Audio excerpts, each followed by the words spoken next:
Guys, my name is Zahid Khan. मैं आज आपके लिए लेकर आ चुका हूं जावास्क्रिप्ट कोर्स का 4th वीडियो। हमने हाल ही में 3 वीडियोस बनाए हैं जिसके अंदर हमने हमारा नेटफ्लिक्स प्रोजेक्ट है उसको हमने डिजाइन करा था। और आज हम इस वीडियो में ये बात करने वाले हैं कि हमें जावास्क्रिप्ट ही क्यों सीखनी चाहिए। तो मैं आपको बता देता हूं कि पूरी दुनिया में ऐसी कोई भी वेबसाइट नहीं बची जिसके अंदर जावास्क्रिप्ट यूज नहीं की गई हो। और इससे ये ओनली वेब डेवलपमेंट में ही काम नहीं कर रही। वेब में डेस्कटॉप जो एप्लीकेशंस होती है, हमारी जो कंप्यूटर की एप्लीकेशंस होती हैं वो भी इससे बन रही हैं, और मोबाइल्स एप्लीकेशंस भी बन रही है। ये एआई में भी काम आ रहा है, इससे रोबोट्स को भी कंट्रोल किया जा रहा है। तो ये एक पॉपुलर लैंग्वेज बन चुकी है। जैसे कि वेब डेवलपमेंट में इसकी कुछ मॉडर्न लाइब्रेरीज भी है जो हमारी jQuery है, रिएक्ट है, एंगुलर, व्यू और नोड। और जो डेस्कटॉप डेवलपमेंट में यूज करने वाली इसकी लाइब्रेरीज है इलेक्ट्रॉन, NWJS और मेट्रोइड और नोड GUI। और ऐप डेवलपमेंट में हम यूज करते हैं स्नेचा EXTJS, आयोनिक, jQuery मोबाइल और एंगुलर, रिएक्ट नेटिव और अपाचे कोर्डोवा। और हम इसके अंदर नोड भी यूज करते हैं। तो नोड एक्चुअल में सर्वर साइड का भी, मतलब सर्वर का भी काम कर रही है। ओके, इसके अंदर जो हमारी वेब डेवलपमेंट में jQuery, रिएक्ट, एंगुलर, व्यू है, ये फ्रंट एंड का काम कर रही है। और जो हमारी नोड है वो हमें सर्वर से कनेक्ट कर रही है। तो ये बैक एंड और फ्रंट एंड दोनों परफॉर्म कर रही है। आपको ये तो पता चल गया होगा कि इससे वेब डेवलपमेंट भी हो रहा है, डेस्कटॉप डेवलपमेंट भी हो रहा है, ऐप डेवलपमेंट भी हो रहा है। लेकिन आप इंटरव्यू देने जाओगे तो आपसे एक सवाल पूछेगा, कोई भी इंटरव्यू दे लो जावास्क्रिप्ट का, आपको ये सवाल जरूर पूछेगा कि JavaScript server side scripting language है या क्लाइंट साइड। तो इसमें आपका जवाब होना चाहिए कि ये एक क्लाइंट साइड स्क्रिप्टिंग लैंग्वेज है। अगर वो इन दोनों में आपसे डिफरेंस पूछ ले तो वो भी मैं आपको बता रहा हूँ।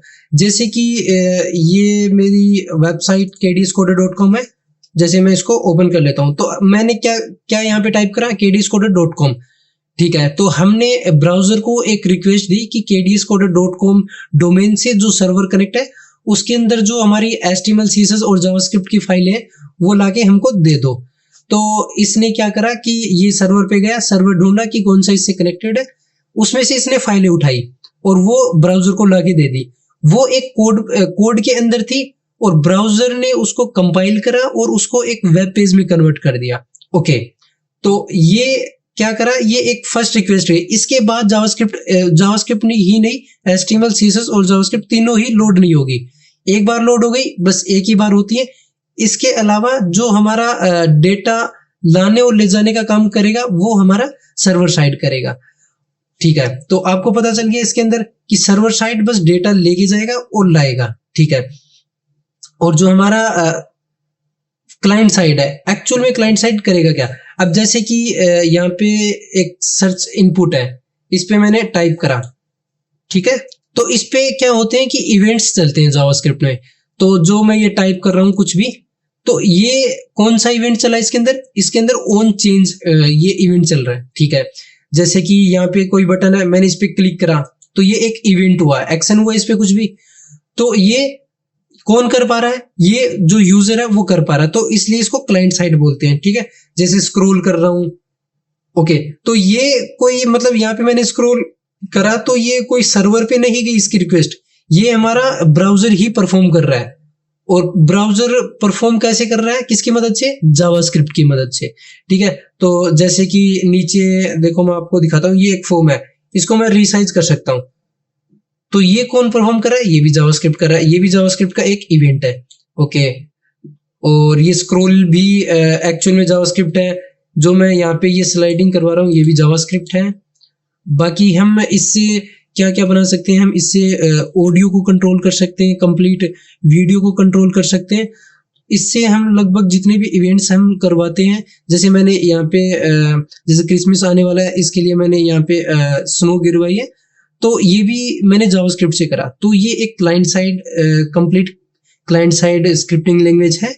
तो आपसे कोई भी पूछे आज के बाद कि भाई JavaScript client side scripting language है या सर्वर साइड, तो इसका जवाब ऑब्वियसली यही होना चाहिए कि ये एक क्लाइंट साइड स्क्रिप्टिंग लैंग्वेज है।